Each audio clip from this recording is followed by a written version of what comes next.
Mga kalingap, welcome back to my YouTube channel. Magandang araw po sa lahat sa amanda ko kayo ng mundo naroroon ngayon.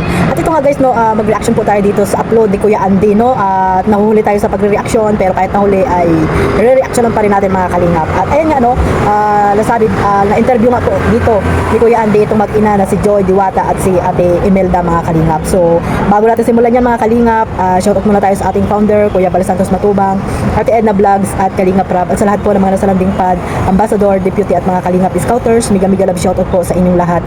At syempre sa mga kapwa ko po OFW na walang sawang sumusuporta po sa buong team Kalingap at yung mga nandiyan po sa Pilipinas, shoutout po sa lahat. At ganoon din po sa mga katulad ko na reactor, no, dito po sa Kalingap, like po ang Team Bios, Karipa, at sa lahat po ng mga reactor po na legit po na binuo po ni Kuya Bal Santos Matubang.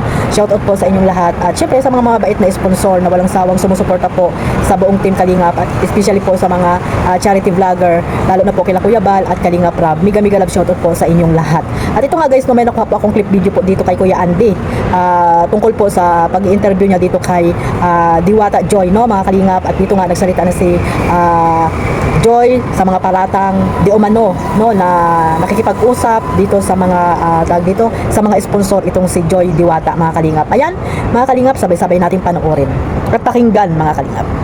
May mga bagay-bagay na talaga ikaw lang sinadya ko dito, no, na may mga bagay-bagay tayo dapat linawin at dapat mo linawin, no, sa ating mga viewers at mga sponsor, no. Dapat mo itong linawin kasi sa totoo lang, ayaw ko ng ganito, Joy, na sa nangyayari parang ikaw yata ay napapasama at dumadami na naman sila, dumadami na naman yung mga buzzer, no. Kaya pinilit ko na makapunta rito.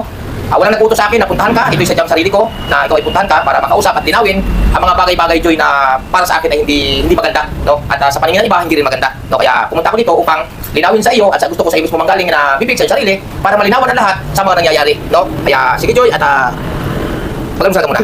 Yan, grabe ganda po natin si Bibi at si Princess Joy Diwata, mga kalingap po.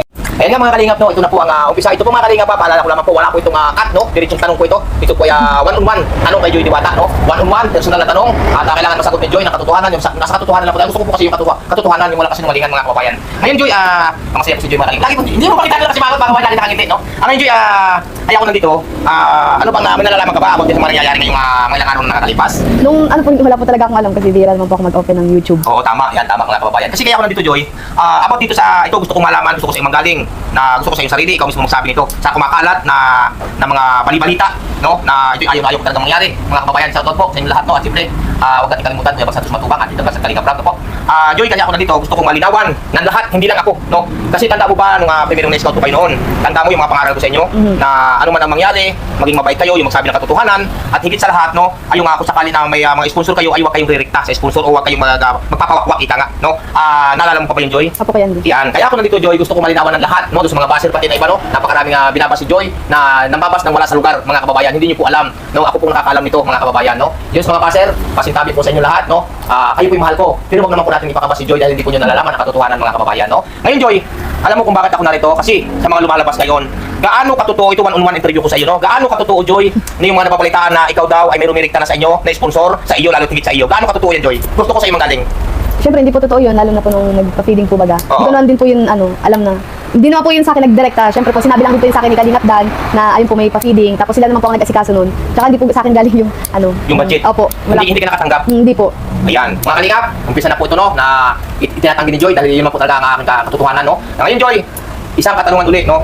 Gaano rin katotoo, gusto ko sa iyo rin manggaling na ikaw daw ay ang mga sponsor daw, may mga sponsor daw na narikta na sa iyo o sa iyo ibig sabihin sa iyo na nagpapadala. Ngayon, Joy, totoo ba yan o hindi? Dahil sa totoo lang ay kailangan malaman ko ang kasagutan, kailangan malaman nila kasi sa nababalitaan nitong iba na kaya ka nababas dahil ikaw daw ay nagrekta ka na daw sa sponsor. Gaano katotoo yun, Joy, na tumatanggap ka ba ng rekta na pira galing sa sponsor? Hindi din po. Walang katotohanan. Wala pong katotohanan. Fixman, kasalanan naman sa ating Panginoon Diyos, kaya makayala. Ex-man. Yan mga kalingap, no po. Kaya doon po sa mga baser, no, at doon po sa mga naghahaka-haka, natutuo pa kaya na si Joy ay nagpapawakwak o kaya ay nagre-rekta sa sponsor. Mga kababayan, sa kanya po, ngayon ano masasabi mo ngayon, Joy? At sinabi mo, sa inong galing ang katotohanan na hindi narikta sa iyo mga sponsor. Ano yung masasabi mo sa kanila lahat? Yun po, hindi ko po alam kung saan galing po yung yung balita po yung nagda-direct po ako sa mga sponsor. Wala rin naman po akong contact na sponsor na nagpapadala po sa akin. Yun po. Siguro po wag na lang din po tayong maniwala sa mga issue. Tsaka hayaan na lang din po natin.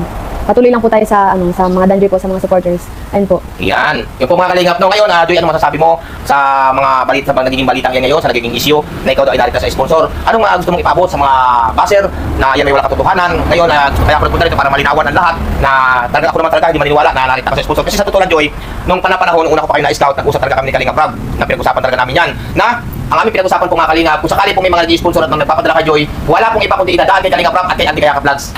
Yan po mga kababayan ang katotohanan, no? Kaya ngayon po ay may mga nalabas na balita na si Joy daw ay narikta sa sponsor. Ako na po ang magsasabi sa inyo, walang katotohanan. Di ba, Joy?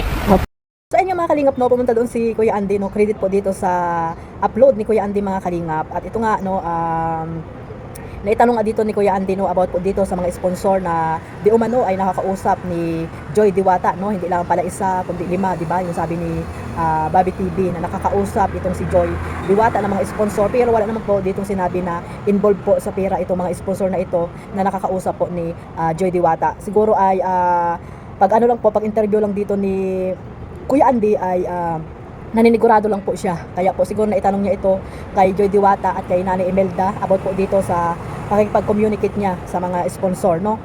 At para naman sa akin, no, wala namang masama dyan sa sinasabi ni Kuya Andy or katanungan. Siguro ay nagkamali lang, no, yung iba na siguro iniisip agad na dito involved na agad yung pera. Kaya siguro na bahala si Kuya Andy, no, about po dito sa mga issue na nailabas po ni ni Bobby TV 143, ang founder po ng Danjoy, no? No, actually nga nasa rules po naman talaga yan, bawal makipag-communicate or tawag dito, mag-direct sa mga sponsor, no? Pero sabi nga, di ba, ni Kuya Bobby na wala naman daw na involved na pera itong pakikipag-usap ni Joy Diwata. At syempre, sabi ko nga rin na siguro nangamusta lang, no, yung mga mabait na sponsor at talagang kinakamusta lang yung pag-aaral ni Joy Diwata, mga kalingap, at wala na doon, no? Sabi nga ni Joy, no, yung nagsimula kasi yan doon sa papiding, no, mga kalingap.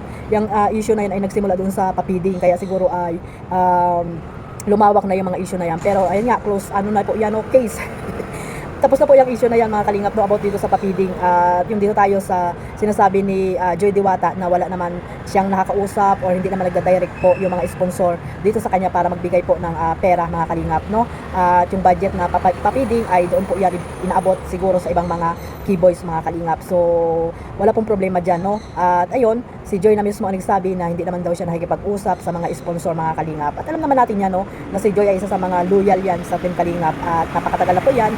2 years na rin po yan dito sa Team Kalingap at hanggang ngayon ay nanatili pa rin sa Kalingap. At syempre napakalaki po ng tiwala, respeto po niyan dito kay Kuya Bal, kay Kalingap Rob. Kaya nga, di ba, sabi niya diyan, no, wag na lang pansinin yung mga issue na hindi naman totoo, di ba, mga Kalingap.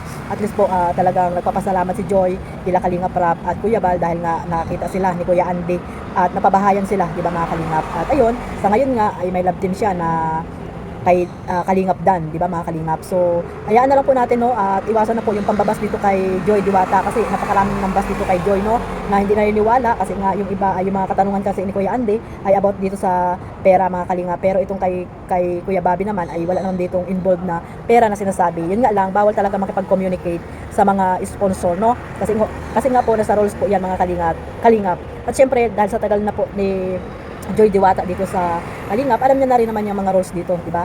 Lalo na po yan yung sinasabi po ni Bobby TV, yung kanilang founder. Pero nakakalungkot, di ba, mga Kalingap, nang dahil lamang sa mga ganyang issue ay bababa na sa pagiging founder ata itong si Bobby TV, no, nalaman ko doon sa live ni Kalingap Rob, no.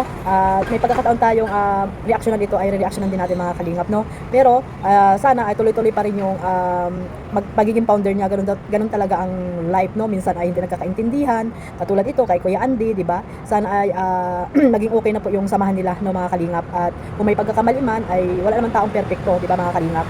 So ang maipapaano ko lang diyan, maipapangako ko lang dito kay Joy Diwata sa inyo ay hindi po yan gagawin ni Joy na para makipag-communicate sa mga sponsor na magda-direct po about po sa pera. At ayun nga, no, nasabi na rin ni Joy Diwata ang totoo, mga Kalingap. So naniniwala tayo kay Joy Diwata dahil alam natin si Joy ay mayroon po yung certificate na loyal dito sa Team Kalingap. Kaya hanggang dulo ay magiging loyal po yan si Joy Diwata at hanggang sa makapagtapos siya ng pag-aaral ay nandito pa rin po siya sa Team Kalingap. At ayun nga, sabi ko, napakalaki po ng respeto niyan dito kay Kuya Bal at kay Kalingap Rob. So sana po unawain po natin, mga Kalingap, no, iwasan na po natin ibas po ang bawat isa sa kanila, like po kay Joy Diwata, lalo po kay Joy Diwata mga kalingap. At ayun, no, sana ay mag-unawaan na lang at ipagpatuloy nyo lang po ang inyong pagmamaraton dito sa Dan Joy, no, at para mas marami pa silang million views na maibigay dito kay Kalingap Rab sa serye po na Dan Joy. So ayun lang po mga kalingap, at God bless po sa inyong lahat. Mabuhay po ang Team Kalingap. Bye bye.